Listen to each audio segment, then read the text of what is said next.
Welcome and thank you for joining us for the second half hour of The Factor Uncensored. Everyone here at The Factor is sending their prayers to former Fox 26 journalist and frequent Factor guest Reshonda Tate. You see her right there with her father.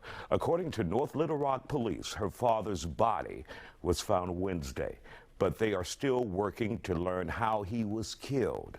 Tonight, we're discussing how families in similar situations deal with suffering while waiting for answers from law enforcement. First, here's the latest on the investigation from Fox 16's Whitney Thomas in Little Rock. When he passed, he should have been surrounded by his loved ones. We should have had an opportunity to say goodbye. Sadness and grief coming from Courtney and Reshonda Tate, the children of 78-year-old Bruce Tate, who was killed in North Little Rock on October 30th. You never think that someone is capable of such evil. The Arkansas Stop the Violence movement held a press conference Sunday afternoon to help bring justice. North Little Rock police say Tate's body was found in the 200 block of West 14th Street. It's now been 4 days, and there's no lead as to how he died. Police also say Tate has serious injuries, but have yet to identify what caused them. We miss him. We love him. And please, please, just do the right thing.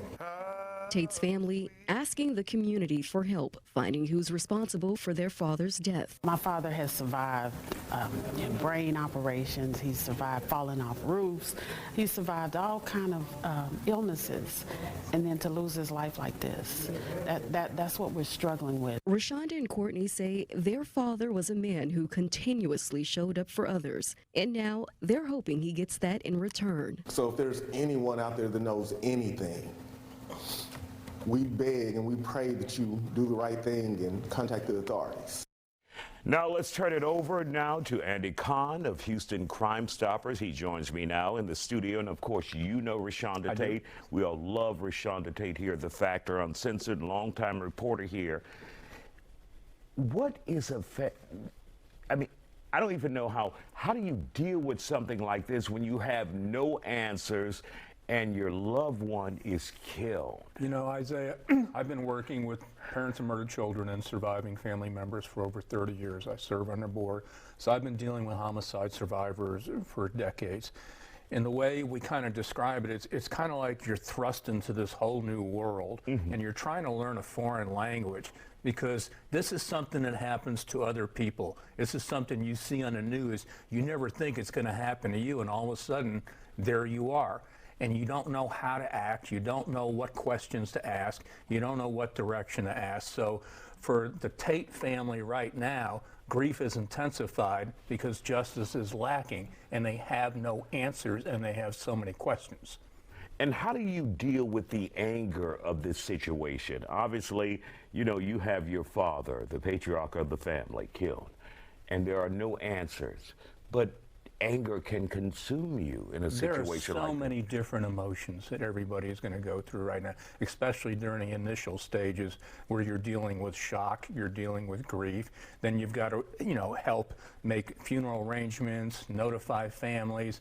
In the meantime, you've got law enforcement whose primary goal is trying to find out who did this. And just from watching your story tonight, you know, there's obviously a lot of questions. I mean, for Mr. Tate to be found in the middle of the afternoon, they still haven't established, you know, how he died.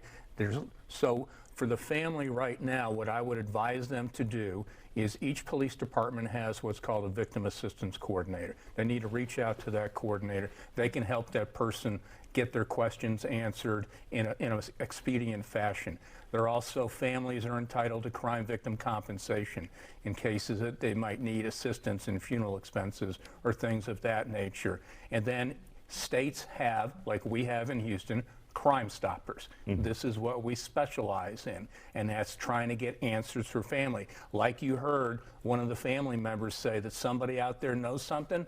So guess what? Somebody out there knows who killed Bruce Tate, and now you're going to ask for the public to step up to the plate. So there's a lot of things that can happen, and I would, you know, whenever Reshonda, you know, comes back, I will be more than happy to talk to her and help guide her and her family through this situation. And it's always a touchy situation when someone goes through something like this, so devastating. And this is a simple thing, Andy. How do you comfort them? How do you respond to them? Do you send a text saying, we're praying for you? What do you do? What would be best? You know, because things become mundane and routine when you hear, we're praying for you. You know, just be yourself, really. And you just tell people, I'm here for you, and however you need me. You know, if you want to cry, you want to yell, you want to scream, you want to vent, but just know that I'm here for you.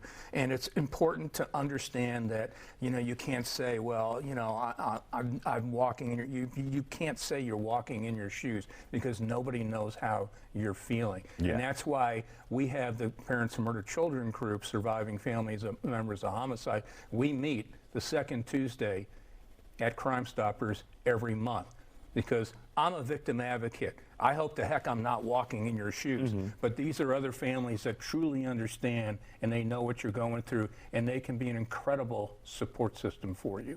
And every shoe is a different size. So There's no policy, there's no manual. Everybody has grief in a different way, in a different style. But the important thing right now is for the family to know that there's assets out there, there's resources out there, and there's organizations out there that can help get through you to the next step.